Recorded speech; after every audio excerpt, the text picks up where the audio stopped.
silakan kita menyalurkan pilihan kita secara bijak, tapi tidak memicu terjadinya gesekan, apalagi sampai ke polarisasi tadi. Kita bicara secara real time itu kan sangat akan menguras gesekan-gesekan di lapangan. Betul. Nah, kami juga sudah membahas skenario jika begini maka kita harus begini. Iya. Yang paling menarik itu Sobat Insight adalah titik merah itu yang cenderung kawasan dengan peta-peta rawan konflik. Nah, itu yang digambarkan dalam peta Pilkada serentak 2024 ini.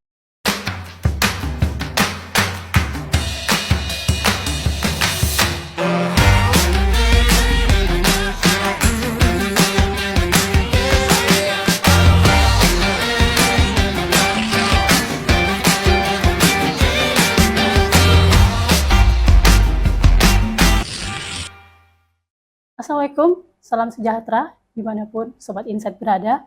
Senang sekali saya Wati Susilawati menemani bincang santai di episode kali ini. Nah, kali ini cukup menarik, kita akan membahas dengan tema Pilkada Serentak di Kalimantan Barat. Nah, sudah bersama saya Kepala Badan Kesbang Polrinmas Kalbar, Dr. Andes Manto Saidi MSI. Apa kabar Pak? Ya, baik, alhamdulillah. Ini udah kesekian kali Pak ya? Betul.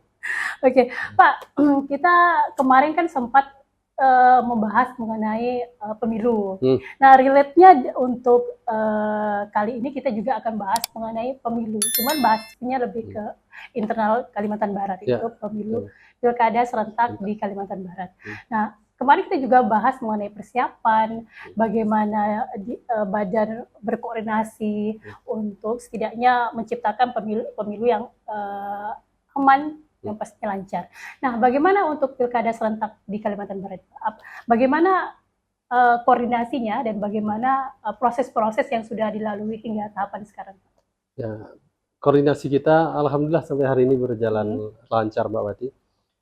Sobat Insight, kami memerlukan dukungan semua pihak termasuk para pemirsa semua agar dukungan terhadap kelancaran pelaksanaan Pilkada serentak 27 November 2024 ini berjalan dengan lancar di Kalimantan Barat. Tentu kita telah melakukan koordinasi pertama dengan penyelenggara pemilu. Ada 3 komponen utama di penyelenggara pemilu yang hadir di Kalimantan Barat ini, yaitu KPU, Bawaslu, dan perwakilan DKPP. Ketiga komponen ini selalu kita bersama-sama saling tukar informasi, dan penyiapan ini mulai dari tahun lalu sebetulnya. Ketika tahun lalu kita sudah mengucurkan dana masing-masing 40% untuk KPU, 40% untuk Bawaslu. Kemudian tahun ini kita lunaskan jadi 100%, dan tahun ini juga kita mengucurkan dana untuk Polda dan Kodam 12 Tanjung Pura dalam rangka pengamanan Pilkada serentak nanti. Dengan instansi terkait yang lain, saat ini tanpa diminta pun saya salut dengan beberapa instansi terkait bahwa mereka juga sudah memprogramkan kegiatan-kegiatan yang bersifat dukungan kepada pelaksanaan Pilkada serentak 2024. Jangankan instansi pemerintah ya, organisasi kemasyarakatan pun saat ini sampai hari ini sudah beberapa kali menyelenggarakan kegiatan dalam rangka mendukung lancarnya pelaksanaan Pilkada serentak 2024. Deklarasi damai, sosialisasi segala macam, banyak yang sudah melakukannya. Oleh karena itu yang akan kami teruskan mengkoordinir mereka agar langkah yang mereka ambil oleh masing-masing pihak ini sinergis pada satu tujuan yang sama. Kalau dia tidak dikoordinasikan, saya mengkhawatirkan antara satu dengan yang lain terjadi tumpang tindih misalnya, atau terjadi perbedaan persepsi misalnya. Ego sektoral terutama Pak. Betul, seperti itu. Mereka ingin menyukseskan programnya saja misalnya. Itu yang sekarang kami antisipasi. Tahapannya sudah mulai sampai sejauh ini Pak ya. Sudah. Koordinasi terutama dengan pihak-pihak terkait. Ya. Nah Pak, kita tahu kalau pemilu itu skupnya mungkin lebih luas. Betul. Mungkin pengamanannya bisa semua pihak. nasional bahkan sampai ke daerah. Nah, kalau kita lihat kok kita bicara pilkada lokal itu pilkada Kalbar terutama, kita akan bicara polarisasi yang cukup lumayan kuat, menariknya cukup lumayan kuat. Nah, bagaimana posisi Kesbangpol untuk setidaknya meredam polarisasi agar tidak terlalu panas, Pak, menjelang. No, kalau kita lihat November kan tinggal menghitung, Pak. Potensi polarisasi itu kita mengevaluasi pilkada-pilkada sebelumnya. Memang ada polarisasi. Tapi sampai saat ini, polarisasi yang terjadi saat ini baru di tahapan wacana. Belum sampai ke tingkat yang terekspresikan secara fisik ya. Karena calon ini belum ketemu kita sebenarnya ini. Belum diputuskan oleh berarti partai. Berarti kita masih menunggu calon, baru nanti kita polarisasinya baru lebih apa, gitu. Iya. Ketika calonnya nanti sudah muncul, itu di level lapangan baru terlihat mereka ekspresi polarisasi itu. Sekarang ini masih hipotetis mereka. Jika begini-begini itu di level wacana lah saya melihatnya masih. Dan oleh karena itu di tahap inilah kita mengingatkan mereka. Pihak-pihak yang berpotensi untuk menjadi pemicu dari polarisasi ini, pertama polarisasi berdasarkan etnis misalnya. Kita sudah kerahkan forum pembauran kebangsaan yang di dalamnya ada puluhan ketua paguyuban etnis Kalimantan Barat ini. Mereka sudah bertemu dan beberapa kali pertemuan. Di media juga mereka sudah publikasi menyerukan kepada kelompok mereka masing-masing untuk tidak hanyut dan terikut-ikut dalam model polarisasi. Silakan kita menyalurkan pilihan kita secara bijak, tapi tidak memicu terjadinya gesekan, apalagi sampai ke polarisasi tadi. FKUB juga sudah bergerak. Terakhir kami pertemuan di kantor Kakanwil Kementerian Agama. Di sana sampai ke deklarasi juga yang dilakukan oleh para tokoh-tokoh agama di Kalimantan Barat ini. Intinya, deklarasi damai itu untuk mendukung pilkada yang damai, bebas dari politik identitas dan polarisasi. Kelompok pemuda juga sudah, BEM misalnya, sudah melakukannya di 2 minggu yang lalu di Hotel Mahkota. Artinya bahwa segenap komponen bangsa ini ritmenya kita jaga, jadi setiap minggu selalu ada kegiatan-kegiatan yang diarahkan ke upaya untuk mengantisipasi agar tidak terjadi konflik, tidak terjadi polarisasi, tidak terjadi gesekan antar sesama anak bangsa di Kalimantan Barat. Oke, Pak, menariknya kita akan menghadapi 14 kabupaten kota yang kita mengalami pilkada serentak. Itu bukan wilayah yang ini, Pak, maksudnya bukan wilayah yang area yang sedikit, tapi kita tahu Kalimantan Barat punya area yang sangat luas dengan berbagai pola tingkah laku di situ. Nah, kita tidak bisa menafikan kayak namanya seperti politik identitas. Nah, kita tahu bahwa politik identitas itu kerap memicu pertikaian atau polarisasi yang makin masif. Nah, bagaimana koordinasi di 14 kabupaten kota dalam setidaknya bisa mengantisipasi hal itu? Ya, untungnya para kepala badan Kesbangpol yang tersebar di 14 kabupaten kota saat ini, saya lihat adalah orang-orang yang kompeten di bidangnya. Mereka itu melakukan kegiatan-kegiatan yang paralel dengan yang dilakukan oleh provinsi, meskipun levelnya mereka di masing-masing kabupaten kota ya. Tapi esensi dari kegiatan-kegiatan yang mereka lakukan itu sesungguhnya adalah esensi dari apa yang dilakukan oleh provinsi. Memang setiap kabupaten mempunyai karakteristik yang berbeda dan tingkat potensi-potensi politik identitas di dalamnya juga berbeda satu sama lain.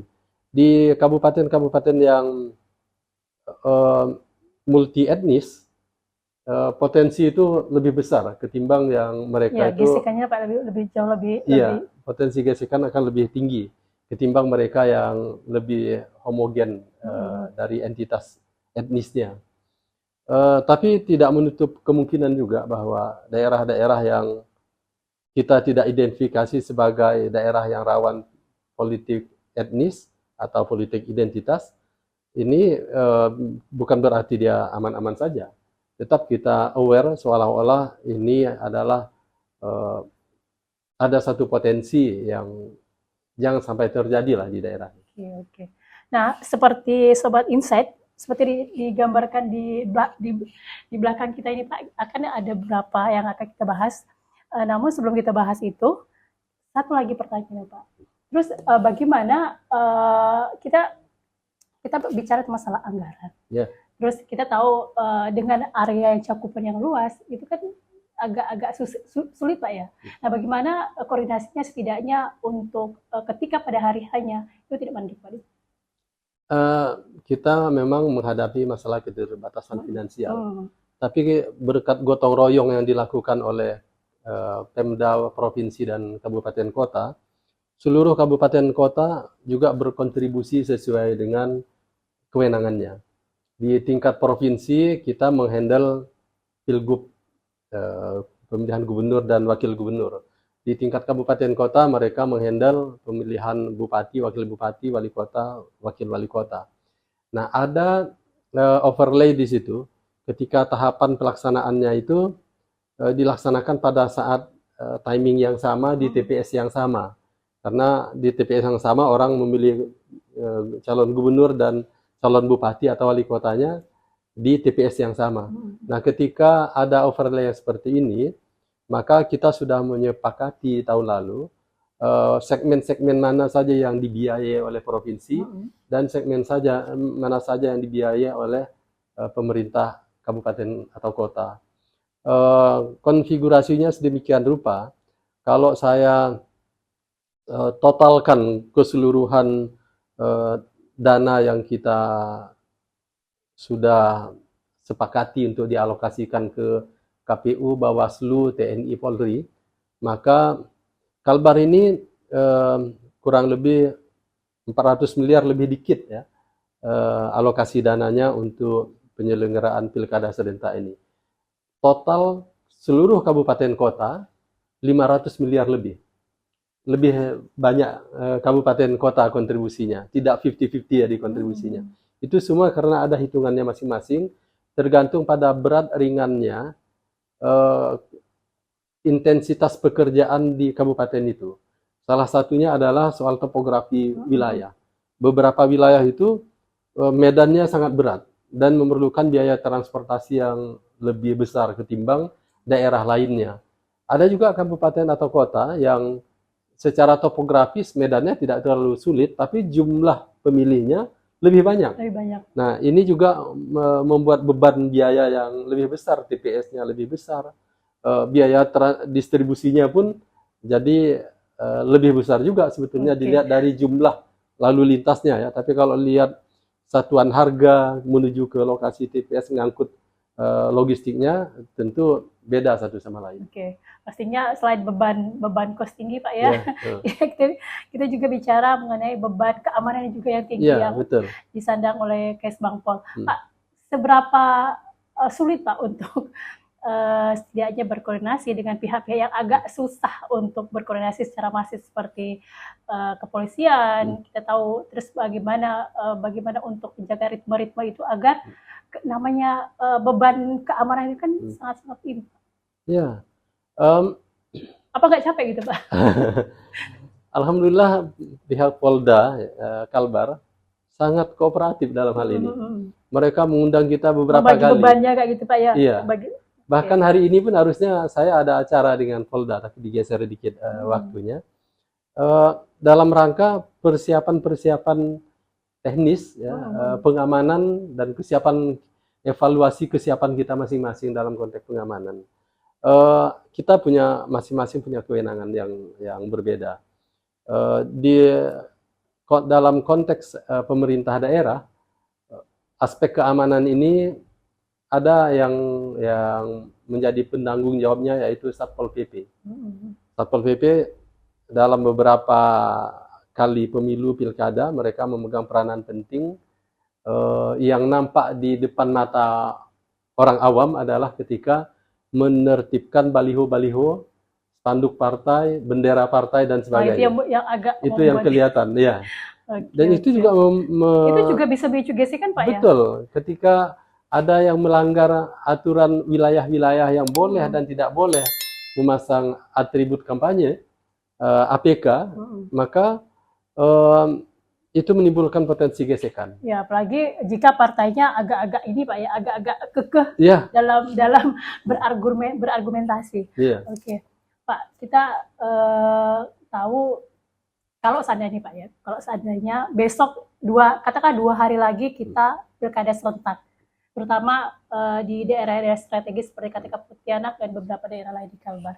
Kalau seandainya calonnya sudah ditetapkan, nah bagaimana kira-kira antisipasi polarisasinya yang bisa meningkat dan bisa pecah kapan saja, Pak? Ini bicara seandainya, Pak, ya. Seandainya calon-calonnya sudah terang benderang, terus polarisasinya sudah dipetakan dan kawasan-kawasan konfliknya sudah dipetakan juga. Nah, bagaimana koordinasinya lebih lanjut, Pak? Pastinya akan jauh lebih rumit, Pak, ya. Ya, tentu. Makanya kami sejak beberapa bulan yang lalu sudah membahas ini dengan Komite Intelijen Daerah. Semua intelijen hadir di pertemuan Kominda ini. Titik berat kita memang dalam rangka pengamanan pilkada serentak saat ini. Apalagi kalau seandainya calonnya itu... Ya, kalau seandainya calonnya itu head to head, dua calon, ya seandainya seandainya dua calon head to head, maka etnisnya berbeda, Pak, ya, karena itu kan kalau kita bicara secara real time itu kan sangat akan menguras gesekan di lapangan. Betul. Nah, kami juga sudah membahas skenario jika begini maka kita harus begini. Iya. Beberapa di antaranya memang kita tidak bisa publish ke media tentang rencana aksi yang dapat kita lakukan dalam konteks itu. Tapi sekecil apapun pemicunya, meskipun tidak terkait langsung dengan pilkada atau kontestasi politik ini, kami tetap menganggap itu, meng-aware itu semaksimal mungkin. Misalnya ketika di saat ini, dalam beberapa hari terakhir ini, yang mengemuka informasi di kami adalah adanya jaringan Ahmadiyah, sel-selnya mulai aktif lagi di beberapa kabupaten, nyebar mereka. Ini kan tidak ada hubungannya dengan pilkada, kan? Tapi tetap saja kami harus kerahkan siaga maksimal agar ini tadi tidak menjadi pemicu. Ya, dan tidak dijadikan pemicu, ya, Pak, ya. Karena kalau itu jadi pemicu dan itu dijadikan komoditas politik, itu yang... Nah, apapun dapat dijadikan komoditas politik nantinya. Nah, ini ditunggangi, Pak, ya. Ditunggangi. Sebetulnya di beberapa forum ilmiah saya mengungkapkan bahwa kita ini punya warisan dari era kolonial yang seharusnya sudah berhasil kita hapus sekarang ini, yaitu warisan dikotomi di Kalimantan, hanya di Kalimantan Barat ini, dikotomi Islam non Islam, Dayak Melayu. Dikotomi itu memang sudah dikembangkan sejak zaman kolonial dulu. Contohnya seperti ini, ada ungkapan jika Dayak masuk Islam maka dia masih Melayu. Oke. Apa itu termasuk dikotomi yang masih itu dikotomi yang memang sudah ditanamkan. Dan itu bisa berimbas kepada Nah, ketika ini kondisi ini, ketika kondisi ini tidak dalam rangka kontestasi politik, sebenarnya itu indah. Artinya bahwa kita menerimanya dengan lapang dada. Orang mengaku pindah etnis walaupun gennya tetap di etnis yang sebelumnya, kan? Pindah genetik itu kan tidak mungkin. Sekali dia orang Dayak, tetap etnis Dayak lah dia. Meskipun dia pindah agama, tetap etnisnya Dayak. Di era modern ini, banyak generasi-generasi muda udah paham soal itu. Berhasil itu untuk dinetralisir.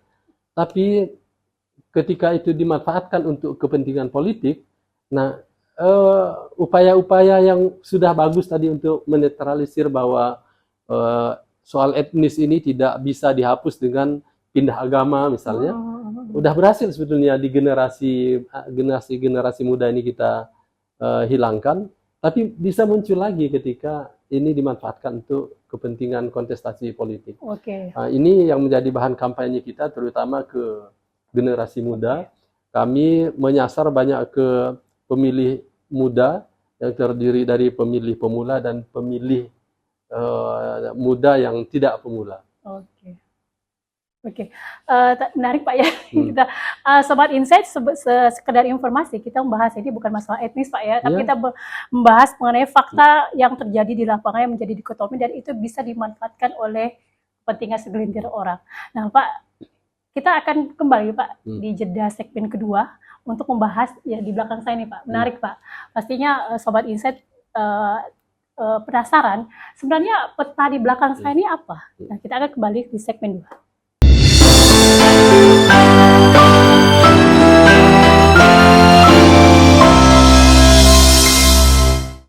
Kita kembali di sesi kedua kali ini di Bincang Insight. Nah, seperti yang saya janjikan tadi, kita akan bahas mengenai peta pilkada serentak di Kalimantan Barat. Pak, kalau kita lihat ini Pak kan di sini kita lihat jumlah pemilih Kalbar itu meskipun meningkat tapi tidak terlalu signifikan Pak ya.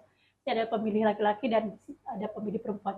Pak, bisa dijelaskan Pak lebih spesifik lagi warna-warna ini apa dan bagaimana sebarannya, terutama sebaran rentan konflik yang bisa setidaknya bisa merusak ritme ketika pilkada serentak. Silakan Pak. Ya, baik, Permisa Insight, gini, potensi konflik di Kalimantan Barat ini termasuk dalam pilkada serentak di 2024 ini tetap ada. Kita tidak ingin mengabaikan itu semua, meskipun pilkada-pilkada kita sebelumnya itu berlangsung dengan aman, lancar, dan damai. Kita tidak ingin berasumsi bahwa pilkada kali ini tetap sama dengan pilkada sebelum-sebelumnya. Maka kita memetakan potensi konflik di 14 kabupaten kota. Versi yang kami buat, tingkat kerawanan dari setiap wilayah ini berbeda, tergantung indikator-indikatornya. Tergantung daerah mana yang... Ya, daerahnya beda-beda. Dan indikator yang kami pakai juga sesuai dengan kewenangan kami. Sebetulnya Polda merilis ini, indeks kerawanan pilkada serentak yang saat ini sedang mereka ukur. Bawaslu juga sedang mengukur indeks kerawanan pilkada. Nah, kami khusus di Des Pilkada Kesbangpol Provinsi Kalimantan Barat mengidentifikasi bahwa ada rawan konflik etnis, dikotomi tadi yang kita bahas. Silakan, di beberapa tempat di Kabupaten Landak misalnya, ini menempati urutan yang kami patut untuk khawatirkan. Kabupaten Landak. Zona merah ini termasuk kawasan yang agak rawan Pak? Ya, agak rawan. Agak rawan. Tapi sebetulnya ini hanya peta ini lebih akurat kalau seandainya dikasih warna-warna yang berbeda tiap titik. Ini kan global kabupaten. Sintang umpamanya, ini peta Sintang. Di kota Sintangnya dia relatif lebih rawan. Tapi begitu kita masuk ke wilayah-wilayah pedalaman di sini, ini sebenarnya tidak terlalu rawan. Cuman karena ini peta kabupaten, jadi kasih warna. Padahal ini kita sebut kota Pak ya. Kenapa kota lebih rawan ketimbang dalam? Apakah karena ada aktor-aktor intelektual yang berkepentingan nanti dengan pilkada ini, dan mereka dari awal itu udah ambil ancang-ancang kuda-kuda dalam konteks dikotomi tadi, dan mereka memang selalu siaga untuk urusan yang satu itu. Itu informasi intelijen Pak ya? Iya, seperti itu. Lalu, apa lagi Pak? Sebenarnya ini yang... Ya, Sambas misalnya di sini, Sambas ini relatif lebih aman karena dia agak homogen. Lebih homogen? Ya, lebih homogen. Ada sebagian masyarakat etnis Dayak yang mayoritas di perbatasan sini, Sajingan Besar, tapi mereka itu orang-orang yang sudah berasimilasi. Sehingga ini mereka sangat friendly dan tidak terlalu ngotot kalau seandainya kalah misalnya. Kalah tidak masalah. Tidak masalah. Menang pun tidak terlalu masalah. Nah, Singkawang dan Bengkayang kok masalah karakter hampir sama. Singkawang ini yang kita khawatir. Iya, sensitif sekali Singkawang ini karena banyak orang-orang pintar di sana, terutama tokoh-tokoh mudanya yang pintarnya tuh kritis. Katakanlah tanah merah Singkawang. Iya. Landak ngapain? Iya, Landak tadi ini kita punya sejarah. Ya, Sintang Ini Sanggau. Sanggau. Oke, Landak, Sanggau, dan Singkawang Iya. ini adalah Sanggau ini punya karakter yang unik. Di beberapa tempat dominasi etnis ya, dominasi etnis pribumi banyak. Kemudian etnis pendatang juga banyak. Tapi di tengahnya ada daerah Tayan. Nah, ini unik. Pak, ya? Justru Tayan ini menggambarkan betapa etnis Dayak dan etnis Melayunya sudah sedemikian menyatu, menjadi satu bagian yang terasimilasi. Nah, ke utara dekat perbatasan beda dengan di Sambas yang lebih homogen. Justru di perbatasan Entikong Sanggau jadi heterogen, sangat heterogen. Dan di situ kita ngelihat seringkali masuk sel-sel aliran-aliran agama, baik itu yang Islam, sebutkan, Pak, ya. Iya, ada yang Yehova misalnya muncul di sini. Ketika ada gerakan orang mengibarkan bendera Palestina di beberapa tempat, pakai sorban Palestina untuk menunjukkan aksi solidaritasnya, di salah satu kecamatan di Kabupaten Sanggau ini mereka resisten. Tapi dalam hitungan menit bisa kita turunkan. Diredam, Pak, ya. Oke, bisa dilihat, Pak, ya, yang kawasan merah ini, Sobat Insight bisa dilihat kawasan merah ini termasuk kawasan yang cukup rawan. Cukup rawan. Oke. Tapi ada juga yang rawannya ini Sekadau ini, rawannya politik uang justru sebenarnya.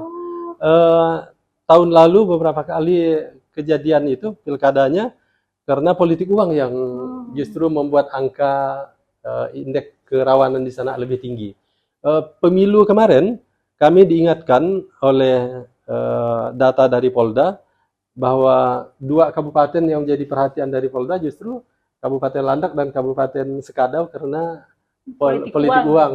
Kalau ini politik identitas gitu. Oke, bisa dibagi, Pak, ya, yang merah itu mungkin yang merah yang warna pink, agak ke pink tua ini lebih kepada sentimen bisa jadi etnis. Seperti itu ya, dipengaruhi oleh ini sentimen uang, Pak, ya. Sebenarnya tidak menggambarkan itu, tapi ini indeksnya. Kita ke bawah lagi ada Ketapang, Melawi, dan Kayam Utara. Ini gimana ritmenya, Pak?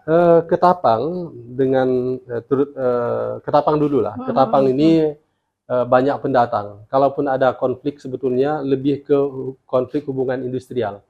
Maka kerawanan yang ada di Ketapang karena di sini termasuk kawasan karena kawasan industri perkebunan besar di mana pekerjanya dari luar.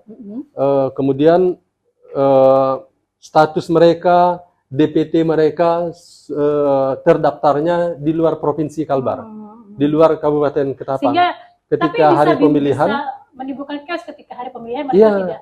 Pemilu kemarin di Ketapang ada pemilihan ulang di beberapa tempat, terutama di Kendawangan sini, di sebelah selatan. Nah, Kayung Utara relatif stabil, aman, dan di sini pun mereka agak mirip dengan Sambas, kultur mereka agak homogen. Kalaupun ada kultur etnis Jawa di bagian utara Kayung Utara, Teluk Batang, Sponti, mereka itu juga udah terasimilasi sehingga ini tidak terlalu mengkhawatirkan lah kalau di titik itu. Oke. Mempawah, Melawi juga. Melawi sih relatif aman. Mempawah ini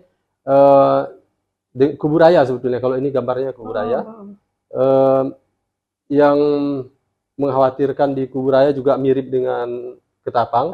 Tapi lebih juga diwarnai dengan ada sel terorisme misalnya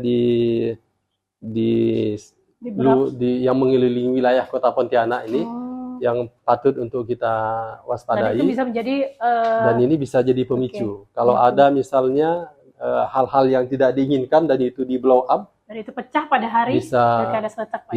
Oke, itu juga bisa menimbulkan riak-riak konflik ketika pilkada serentak. Oke, sepertinya sudah kita bahas semua, Pak. Nah, ini nih Pak, satu lagi, Pak. Kabupaten Kapuas Hulu ini termasuk wilayah terjauh. Dan bagaimana petanya, Pak? So far di Kapuas Hulu ini kita ngelihat bahwa meskipun ada dikotomi, kita bisa menyebutnya pertarungan anak muda di situ, Pak. Iya, pertarungan anak muda meskipun ada dikotomi di sini, tapi di sini ini sebagian teman-teman saudara-saudara kita yang yang Muslim, mereka juga sebetulnya masih turunan dari etnis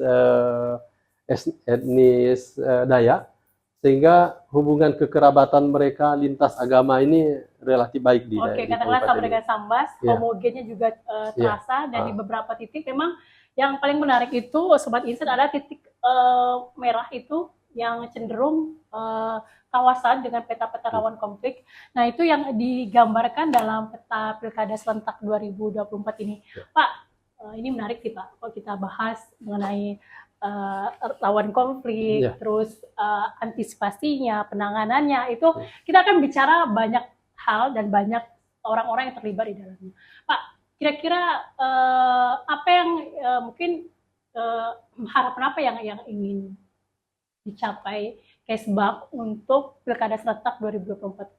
Terus masalah koordinasi, masalah anggaran juga, masalah beban keamanan juga, hingga kita akan menciptakan pemilu Pilkada serentak yang pastinya damai. Ya, harapan saya soal koordinasi tentu kita ingin melanjutkan apa yang sudah terjalin dengan baik saat ini.